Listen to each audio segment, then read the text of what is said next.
بن عباس رضی اللہ تعالیٰ عنہ فرمایا کرتے تھے کہ ایمان بالقدر یہ توحید کا راز ہے، نظام التوحید ہے، توحید کا پورا سسٹم یہ تقدیر پر ایمان لانے کے ساتھ جڑا ہوا ہے۔ اگر کوئی تقدیر پر ایمان نہیں لاتا تو حقیقت میں وہ اللہ رب العالمین کی وحدانیت کو قبول نہیں کر رہا ہے۔ کہتے تھے الایمان بالقدر نظام التوحید، یہ توحید کا پورا سسٹم اسی کے ساتھ جڑا ہوا ہے۔ سر اللہ فی الکون یا سر اللہ فی الخلق کہا کرتے تھے کہ اللہ رب العالمین کا یہ راز ہے مخلوقات کے اندر، یہ ایمان بالقدر تقدیر پر ایمان لانا یہ راز ہے، اس کے بغیر کوئی شخص مؤمن نہیں ہو سکتا۔ اس امت کے اندر سب سے پہلا فتنہ جو پیدا ہوا تھا اور سب سے پہلی جماعت گمراہ جماعتوں میں سے جو ظاہر ہوئی تھی وہ کون سی جماعت تھی؟ تقدیر کا انکار کرنے والی جماعت۔ حالانکہ خوارج اور روافض کے تعلق سے بھی آتا ہے کہ صحابہ اکرام کے زمانے میں ہی یہ ظاہر ہو چکے تھے، علی رضی اللہ تعالیٰ عنہ کے زمانے میں۔ صحیح مسلم کے اندر جو پہلی حدیث ہے، امام مسلم نے مقدمے کے بعد جب کتاب کی شروعات کی ہے کتاب الایمان سے، جو پہلی حدیث بیان کی ہے اس کے اندر ایک قصہ بیان کیا ہے۔ حدیث اصل بیان کرنے سے پہلے ایک قصہ بیان کیا ہے، اسی کے اندر اس چیز کا بیان ہے کہ اس امت کے اندر پہلا فتنہ جو پیدا ہوا تھا وہ کیا تھا؟ تقدیر کے انکار کا فتنہ۔ یحییٰ بن یعمر اور حمید بن عبد الرحمن الحمیری یہ دونوں بصرہ سے آئے تھے مکہ۔ ان دونوں کا ارادہ یہ تھا کہ اگر کسی صحابی سے ملاقات ہو جاتی ہے تو ہمارے علاقے میں جو فتنہ ظاہر ہوا ہے تقدیر کے انکار کا، اس تعلق سے ہم ان سے پوچھیں گے۔ اللہ رب العالمین کی توفیق سے عبداللہ بن عمر رضی اللہ تعالیٰ عنہ سے ان کی ملاقات ہو گئی۔ مسجد حرام کے اندر داخل ہو رہے تھے اور ان دونوں نے انہیں دیکھ لیا، ایک ان کے دائیں جانب ایک ان کے بائیں جانب ہو گئے، اور پھر ان دونوں نے انہیں اپنے علاقے میں جو فتنہ ظاہر ہوا تھا بصرہ میں، یہ فتنہ ظاہر ہوا تھا، اور اللہ کے رسول صلی اللہ علیہ وسلم نے اپنی متعدد احادیث کے اندر بیان کیا ہے کہ فتنے اس علاقے سے ظاہر ہوں گے، مشرق کی طرف اشارہ کرتے ہوئے۔ مدینے سے مشرقی علاقہ کون سا علاقہ ہے؟ یہ عراق کی طرف کا علاقہ پورا مشرقی علاقہ کہلاتا ہے۔ تو اسی علاقے سے یہ بصرہ کہاں ہے؟ عراق کے اندر، اور یہیں سے بڑے بڑے فتنے ظاہر ہوئے ہیں۔ کتاب الفتن آپ امام بخاری کی اٹھائے، اس کے اندر امام بخاری نے کئی حدیثیں بیان کی ہیں۔ اس کے اندر اللہ کے رسول صلی اللہ علیہ وسلم کی یہ حدیثیں آپ کو ملیں گی کہ اللہ کے رسول نے فرمایا کہ فتنے اس طرف سے ظاہر ہوں گے، مشرق کی طرف سے، فتنے مشرق کی طرف سے ظاہر ہوں گے، اور وہیں سے یہ فتنہ، پہلا فتنہ جو تھا تقدیر کے انکار کا، یہ فتنہ وہاں سے ظاہر ہوا تھا۔ انہوں نے کیا کہا کہ ہمارے یہاں ایک شخص ظاہر ہوا ہے جس کا نام معبد الجونی ہے۔ انہوں نے ایک نئے عقیدے کا اعلان کیا ہے، وہ کیا ہے؟ ان الامر انف واللہ قدر، کہ کوئی بھی کام جب واقع ہو جاتا ہے تو اللہ رب العالمین کو واقع ہونے کے بعد اس کی خبر ہوتی ہے، پہلے سے اللہ رب العالمین کو اس کا علم نہیں ہوتا، نعوذ باللہ من ذالک۔ وہ اللہ قدر اور تقدیر نام کی کوئی چیز نہیں ہے۔ عبداللہ بن عمر رضی اللہ تعالیٰ عنہ فرماتے ہیں کہ ان سے جا کر کہہ دینا کہ جب تک وہ تقدیر پر ایمان نہ لائیں، اگر احد پہاڑ کے برابر بھی سونا خرچ کریں تب بھی اللہ رب العالمین کے پاس کامیابی ان کو نہیں مل سکتی ہے۔ احد پہاڑ کے برابر سونا خرچ کرنے کا معنی سمجھ رہے نا؟ جن لوگوں نے حج یا عمرہ کیا ہے اور احد پہاڑ کو اپنی آنکھوں سے دیکھا وہ جانتے ہیں کہ کتنا بڑا پہاڑ ہے یہ۔ سونے کے وزن سے اگر اس پہاڑ کو تول دیا جائے اس کا معنی کیا ہوگا؟ یعنی پوری دنیا کی دولت اگر رکھ دی جائے اور سونے کے اندر اس کو کنورٹ کر دیا جائے پھر بھی احد پہاڑ کے برابر سونا نہیں ہو سکتا۔ یعنی پوری دنیا بھی اگر کوئی خرچ کر دے، پوری دنیا کا کوئی مالک ہو لیکن تقدیر پر اس کا ایمان نہ ہو، پھر بھی اللہ رب العالمین کے پاس اسے نجات نہیں مل سکتی۔ عبداللہ بن عمر رضی اللہ تعالیٰ عنہ نے ان دونوں کو کہا۔ اس کے بعد انہوں نے پھر اللہ کے رسول صلی اللہ علیہ وسلم کی یہ حدیث بیان کی۔ اس کے بعد ساتھ ہی انہوں نے یہ بھی کہا کہ انہیں یہ بھی کہہ دینا کہ میں ان سے بری ہوں اور وہ مجھ سے بری ہیں، میں ان سے بری ہوں اور وہ مجھ سے بری ہیں۔ تو تقدیر پر ایمان لائے بغیر کوئی شخص مومن نہیں ہو سکتا ہے۔ تقدیر پر ایمان لانے کا معنی کیا ہے؟ کم از کم ایک انسان کو تقدیر پر ایمان کے متعلق یہ جانکاری اور یہ علم ہونا چاہیے۔ تقدیر کے کل 4 مراتب ہیں، تقدیر کے کل 4 مراتب ہیں۔ پہلا مرتبہ ہے اس کو غور سے سنیں، اور کسی چیز کو اگر آپ نے اس درس سے یاد کر لیا تو انشاءاللہ یہ درس کامیاب ہے۔ تقدیر کا پہلا مرتبہ یہ ہے کہ اللہ رب العالمین تفصیل کے ساتھ اور باریک بینی کے ساتھ ہر چیز کے بارے میں پہلے سے جانتے ہیں، تفصیل کے ساتھ۔ جیسے کہ ابھی میں نے جو بات کی، اس وقت یہاں پر بیٹھ کر اسی طرح میں یہ بات کہنے والا تھا، اللہ رب العالمین کو اس کے بارے میں پہلے سے علم ہے، تفصیل کے ساتھ۔ صرف بعض لوگ کیا کہتے ہیں، بعض گمراہ پھر کیسے پیدا ہوئے کہ اجمالاً اللہ تعالیٰ کو پتا ہوتا ہے، تفصیل کے ساتھ علم نہیں ہوتا۔ اللہ رب العالمین کا قرآن کریم کے اندر ارشاد ہے، لِتَعْلَمُوا أَنَّ اللَّهَ عَلَى كُلِّ شَيْءٍ قَدِيرٌ وَأَنَّ اللَّهَ قَدْ أَحَاطَ بِكُلِّ شَيْءٍ عِلْمًا۔ سورۃ الطلاق کے اندر اللہ رب العالمین کا ارشاد ہے کہ اللہ رب العالمین ہر چیز کے بارے میں اس کا علم محیط ہے، کوئی بھی چیز ذرہ برابر بھی اللہ رب العالمین کے علم سے مخفی نہیں ہے۔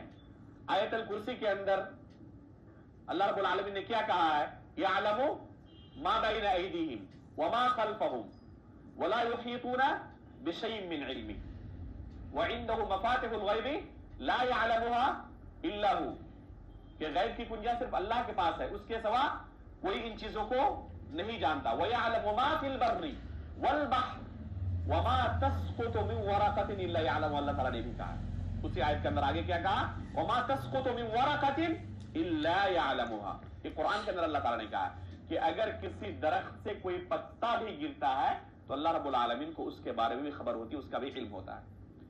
تو یہ پہلا مرتبہ ہے تقدیر کے تعلق سے، یہ ہم ایمان رکھیں کہ اللہ رب العالمین کسی بھی کام کے واقع ہونے سے پہلے ہی ہر چیز کے بارے میں تفصیلی علم رکھتے ہیں، اور یہ اللہ رب العالمین کا علم ازل سے ہے۔ جب کسی چیز کا وجود نہیں تھا اس وقت سے تمام مخلوقات کے پیدا کرنے سے پہلے ہی اللہ رب العالمین کو اس چیز کا تفصیل کے ساتھ علم ہے۔ یہ ایمان کا پہلا مرتبہ ہے جو علم کے ساتھ تعلق رکھتا ہے، اللہ رب العالمین کے علم کے ساتھ تعلق رکھتا ہے۔ ایمان بالقدر کا، تقدیر پر ایمان لانے کا دوسرا مرتبہ ہے کہ اللہ رب العالمین نے زمین و آسمان کی پیدائش سے 50,000 سال پہلے ہر چیز کو لوح محفوظ کے اندر لکھ دیا ہے۔ جیسے کہ صحیح مسلم کے اندر اللہ کے رسول صلی اللہ علیہ وسلم نے ایک حدیث کے اندر اس چیز کو بیان کیا ہے۔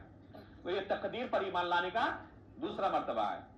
کیا یہ مرتبہ ہے، زمین و آسمان کی پیدائش سے 50,000 سال پہلے اللہ رب العالمین نے لوح محفوظ کے اندر ہر چیز کو پہلے سے لکھ دیا ہے کہ کون سی چیز کب کس صورت میں ہونے والی ہے۔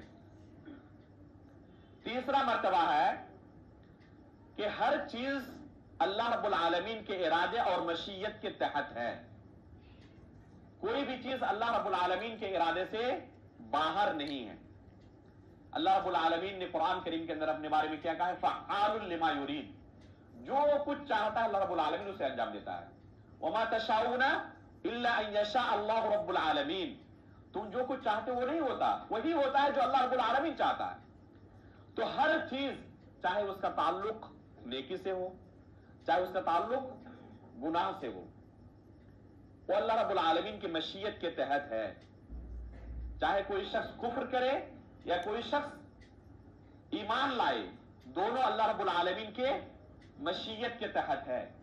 اس لیے یہ مسئلہ جاننے کی ضرورت ہے کہ اللہ رب العالمین کا ارادہ اور اس کی مشیت، اس کی دو قسمیں ہیں، ایک ہے ارادہ کونیہ قدریہ اور دوسرا ارادہ شرعیہ۔ ارادہ شرعیہ، ارادہ کونیہ قدریہ کا مطلب یہ ہے کہ اللہ رب العالمین نے ہر چیز کو پہلے سے مقدر کر کے رکھا ہے، جو اس کے ارادے کے ساتھ ہو رہا ہے، چاہے وہ اللہ رب العالمین کے مرضی کے مطابق ہو یا نہ ہو، چاہے اللہ رب العالمین اس سے راضی ہو یا نہ ہو۔ جیسے کہ کوئی بندہ کفر کرے، اللہ رب العالمین کی نافرمانی کرے، کوئی شخص جھوٹ بولے، چوری کرے، تو یہ اللہ کے ارادے کے ساتھ ہو رہا ہے نہیں ہو رہا ہے؟ یہ اللہ کے ارادے کے ساتھ ہی ہو رہا ہے، اللہ کے ارادے سے خارج نہیں ہے۔ ایسا ہم عقیدہ نہیں رکھتے کہ نیکی کا مالک اللہ رب العالمین ہے اور گناہوں کا مالک کوئی دوسرا ہے۔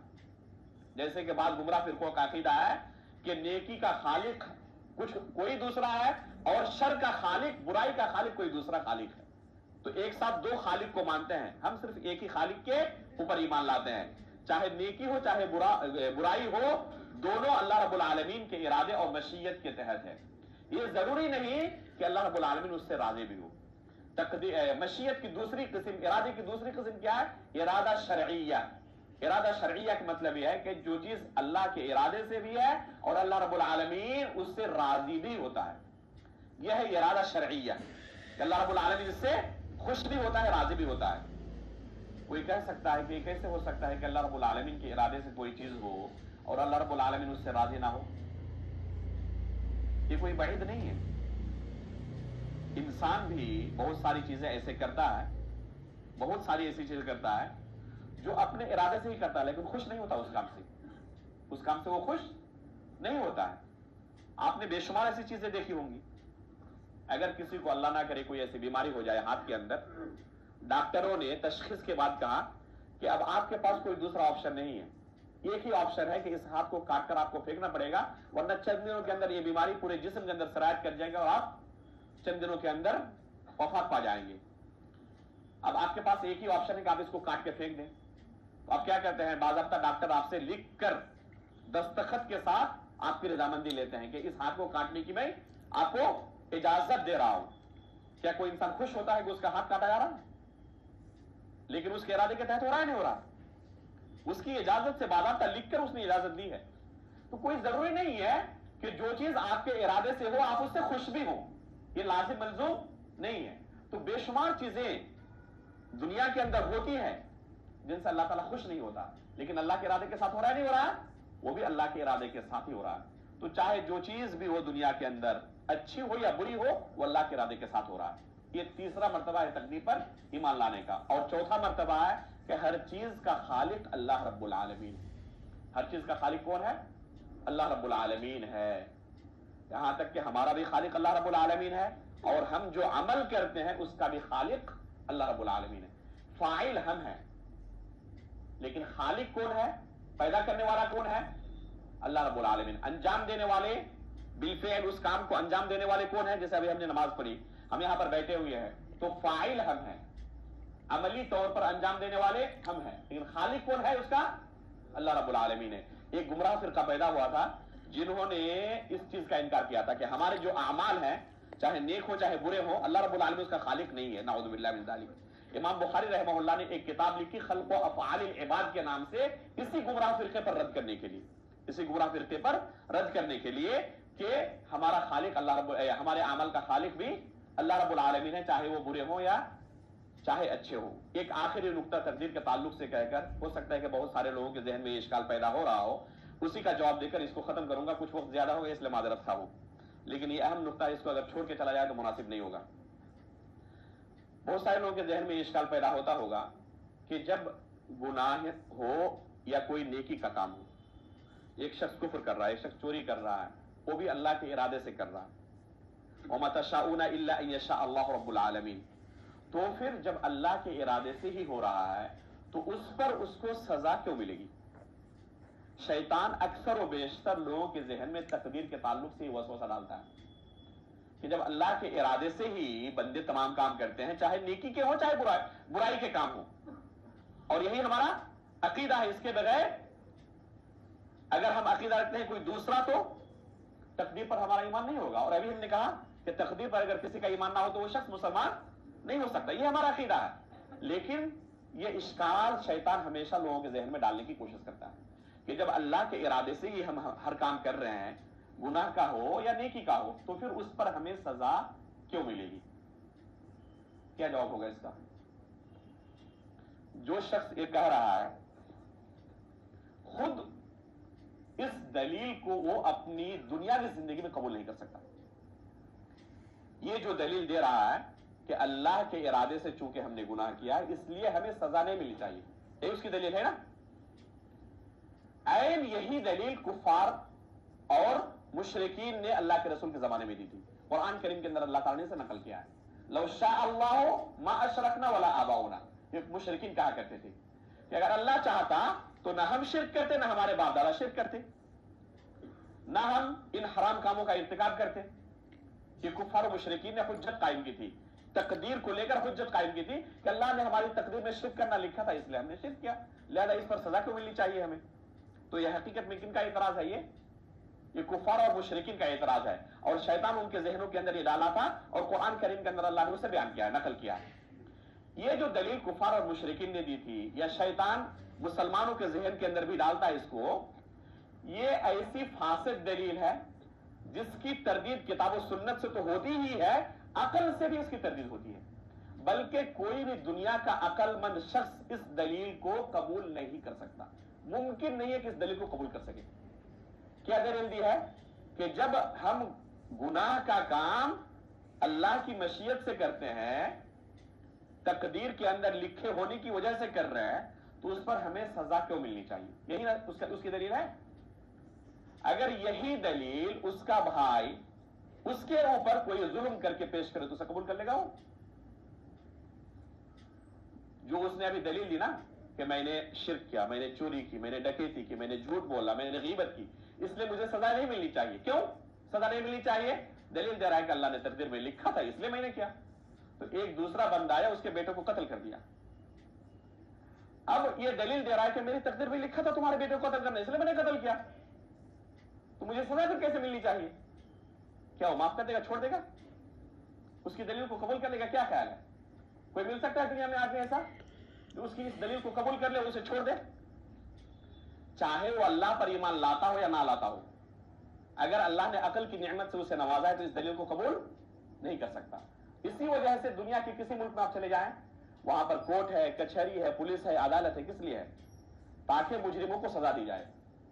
وہ مجرم جو اللہ رب العالمین کی معصیت اور اس کی نافرمانی کرتے وقت یہ دلیل دے رہا تھا، وہ اگر وہی دلیل اسی پولیس کے سامنے، عدالت کے سامنے پیش کرے اور کہے کہ میری تقدیر میں لکھا ہوا تھا اس لیے میں نے چوری کی تھی، تو کیا وہاں کی عدالت اور وہاں کی پولیس اس کو قبول کر لے گی؟ جب یہ دلیل خود آپ دنیاوی معاملات میں قبول نہیں کرتے تو یہی دلیل اللہ تعالیٰ کے سامنے آپ کیسے پیش کر سکتے ہو؟ سمجھ رہے ہیں نا؟ جب اسی دلیل کو آپ دنیاوی معاملات میں سمجھتے ہیں کہ فاسد دلیل ہے، اور ہر شخص محسوس کرتا ہے کہ ہم مجبور نہیں ہیں۔ کبھی کسی کو لگا ایسا کہ میں کوئی گناہ کر رہا تھا، میرا ارادہ نہیں تھا گناہ کرنے کا، کوئی مجبور کر کے مجھے گناہ کام میں مبتلا کر دیا ہے، میں جھوٹ نہیں بولنا چاہتا تھا، بہت کوشش کی سچ بولنے کی، لیکن مجبور ہو کر میں نے جھوٹ بول دیا، کبھی ایسا ہوا؟ ہر کوئی محسوس کرتا ہے نا کہ میں آزاد ہوں۔ وَهَدَيْنَاهُ النَّجْدَيْنِ، اللہ تعالیٰ نے کیا کہا؟ ہم نے دونوں راستوں کے تعلق سے اسے بتا دیا ہے کہ یہ نیکی کا راستہ ہے، اس راستے پر چلتے ہوئے جنت پہنچو گے، اس راستے پر چلتے ہوئے جہنم پہنچو گے۔ دنیاوی معاملات میں ہر شخص اپنے لیے وہی انتخاب کرتا ہے جس سے دنیاوی مصلحت اس کے ساتھ جڑی ہوئی ہے۔ مثلا اگر کسی شخص کو کہا جائے کہ تم دلی جانا چاہتے ہو، تمہارے پاس دو راستے ہیں، ایک راستہ ادھر سے جاتا ہے، ایک راستہ ادھر سے جاتا ہے، اس راستے سے جاؤ گے تو راستے میں سب چور اچکے اور لوٹیرے موجود ہیں، دلی تک پہنچنے سے پہلے ہی تمہیں لوٹ لیں گے، قتل بھی کر ڈالیں گے۔ اور دوسرا راستہ جو ہے ایک دم بالکل مامون ہے، پرامن ہے، اس راستے میں سب ایک دم الحمدللہ اللہ والے موجود ہیں، اور مہمان جو لوگ گزرتے ہیں مسافرین کی خدمت کرتے ہیں۔ تو کوئی بھی دنیا کا ایسا شخص ملے گا جو یہ پرخطر راستہ اختیار کرے؟ تو جب دنیاوی کسی منزل تک پہنچنے کے لیے آپ کے پاس دو راستے ہوں اور آپ کو پہلے سے پتا ہو کہ اس راستے پر ہلاکت ہے اور اس راستے پر نجات ہے، تو جب آپ اس راستے کو اختیار کرتے ہیں جس میں نجات ہو، تو آخرت کے معاملے میں وہی چیز کیوں نہیں کرتے آپ؟ اللہ تعالیٰ نے کہہ دیا نا کہ اس راستے پر آپ کو نجات ملے گی، جنت ملے گی، اور اس راستے پر چلتے ہوئے جہنم ملے گی، اور آپ کو کسی نے مجبور بھی نہیں کیا۔ اس کے باوجود آپ چاہیں کہ اسی راستے پر چلیں اور چاہیں کہ اللہ رب العالمین تقدیر والی دلیل کو حجت بنا کر میں اللہ تعالیٰ کو میں کیا کروں، قائل کر لوں کہ میں مجبور تھا، میری تقدیر میں لکھا تھا اس لیے میں اس راستے کو انتخاب کیا۔ دنیاوی معاملات میں تم نے ایسا کیوں نہیں کیا تھا؟ تو ظاہر سی بات ہے کہ یہ دلیل کوئی بھی عقل مند شخص قبول نہیں کر سکتا۔ تو شرعی ناحیے سے تو ایک دم باطل ہے ہی، عقلی ناحیے سے بھی یہ ایک باطل دلیل ہے۔ اللہ رب العالمین نے شریعت کا مکلف ان کو بنایا ہے جن کو اللہ تعالیٰ نے عقل کی نعمت سے نوازا ہے۔ کسی مجبور کو اللہ رب العالمین گناہ نہیں دے گا۔ اگر کسی شخص کے اوپر کوئی تلوار لے کر کھڑا ہو جائے اور اسے کہے کہ تم کفر کرو، اور اس نے اس کو راضی کرنے کے لیے صرف زبان سے کفریہ کلمہ ادا کر دیا، اس کے باوجود وہ شخص دائرہ اسلام سے خارج نہیں ہوگا۔ الا من اکرہ وقلبہ مطمئن بالایمان، اللہ تعالیٰ نے قرآن کے میں کہا ہے کہ اگر کسی کو مجبور کیا جائے کلمہ کفر ادا کرنے کے لیے لیکن دل مطمئن ہو ایمان پر، تو وہ شخص اللہ تعالیٰ کے پاس قابل مواخذہ نہیں ہے. اس سے کیا پتا چلتا ہے کہ ہم مجبور نہیں ہیں. اگر مجبور ہو جائے تو پھر ہمارا مواخذہ نہیں ہوگا. مواخذہ کب ہوگا؟ جب اپنے ہوش و حواس سے اور اپنے ارادے سے ہم نے کوئی گناہ کا کام کیا ہو, تب مواخذہ ہوگا ہمارا. اس لیے بچے کو اللہ نے مکلف نہیں بنایا ہے. اللہ رب العالمین نے کسی مجنون کو, کسی پاگل کو مکلف نہیں بنایا ہے. کسی مجبور کو اللہ نے مکلف نہیں بنایا ہے. اور اللہ رب العالمین ظالم بھی نہیں ہے. اللہ رب العالمین عدل و انصاف کرنے والا ہے. ذرے کے برابر بھی اگر کسی نے نیکی کی ہوگی اس کا بھی اللہ تعالیٰ بدلہ دے گا, اور گناہ کیا ہوگا تو اس کا بھی بدلہ دے گا. اس لیے تقدیر پر ایمان لانے کی وجہ سے کوئی شخص یہ حجت پیش نہیں کر سکتا یا شیطان کسی کو یہ ورگلائے نا, بلکہ حقیقت میں تقدیر پر کسی کا صحیح طریقے سے ایمان ہونا تو اللہ رب العالمین سے نفرت نہیں ہوگی, محبت ہوگی. آپ بتائیں کہ آپ کو اگر پتا چل جائے کہ آپ کے گھر میں ایک شخص مہمان کے طور پر آ رہا ہے, کسی نے آپ کو خبر دے دی کہ جو آپ کے گھر میں مہمان بن کر آ رہا ہے وہ حقیقت میں ایک سازش کے تحت آ رہا ہے, آپ کے گھر میں آپ کے بچے کو قتل کرنے کے لیے, آپ کی تجوری ختم کرنے کے لیے. اس کے آنے سے پہلے اس کی سازش کے بارے میں آپ کو علم ہو گیا. کیا خیال ہے, اس بندے کی آپ ضیافت کریں گے, مہمان نوازی کریں گے؟ کر سکتا ہے کوئی؟ بہت مشکل سے کوئی بندہ نہیں ملے گا. اگر مل بھی جائے بہت بڑے دل والا کہ میں اس کی مہمان نوازی کروں, ہو سکتا ہے کہ اس کی نیت بدل جائے. مان لیجئے کہ کر بھی لیا, آیا وہ مہمان ہوا اس کے گھر میں اور اپنی سازش کے تحت اس کے بچے کو قتل کر ڈالا. کیا اس کے باوجود بھی وہ بندہ اس کی مہمان نوازی جاری رکھے گا؟ ایسا تو بندہ کوئی دنیا میں مل نہیں سکتا. مل سکتا ہے؟ پہلے سے علم ہو جائے تو وہیں سے وہ دفع کر دے گا. اگر بہت بڑا دل بھی دکھایا تو کب تک برداشت کرے گا؟ جب تک اس نے جرم نہیں کیا ہے. جرم کرنے کے بعد بھی اس کے ساتھ انعام و اکرام والا معاملہ کرے, ایسا بندہ تو دنیا میں کوئی مل نہیں سکتا. لیکن اللہ رب العالمین کے بارے میں غور کریں. ابھی جو تقدیر کے 4 مراتب ذکر کیے گئے وہ کیا تھے؟ اللہ رب العالمین کو پہلے سے علم ہے. اللہ رب العالمین کو پہلے سے علم ہے نہیں ہے کہ ہم گناہ کرنے والے ہیں, ہم شرک کرنے والے ہیں. اس کے باوجود اللہ رب العالمین ہمیں رزق دے رہا ہے, بولنے کی طاقت دیا ہے, سننے کی طاقت دیا. اللہ تعالیٰ سلب تو نہیں کر لیتا نا. کب تک مہلت دیے ہوئے ہے؟ آخری سانس تک. غرغرہ سے پہلے بھی توبہ کر لو گے تو میں تمہیں بخش دوں گا. ایسا دل کوئی دکھا سکتا ہے؟ اللہ رب العالمین کی ذات کو دیکھیں کہ اللہ تعالیٰ نے ہمیں کتنی مہلت دی ہے. ہم دن و رات گناہ کرتے ہیں, پہلے سے اللہ کو پتا ہے. اس کے باوجود اللہ رب العالمین ہمیں انعام و اکرام سے نوازا ہوا ہے, اور اس وقت تک نوازتے رہتا ہے جب تک کہ ہماری موت نہیں ہو جاتی. اس کے باوجود آخری سانس تک ہم نے کوئی توجہ نہیں دی اور اسی پر آخری سانس تک باقی رہے, تب اللہ رب العالمین ہمیں سزا دے گا.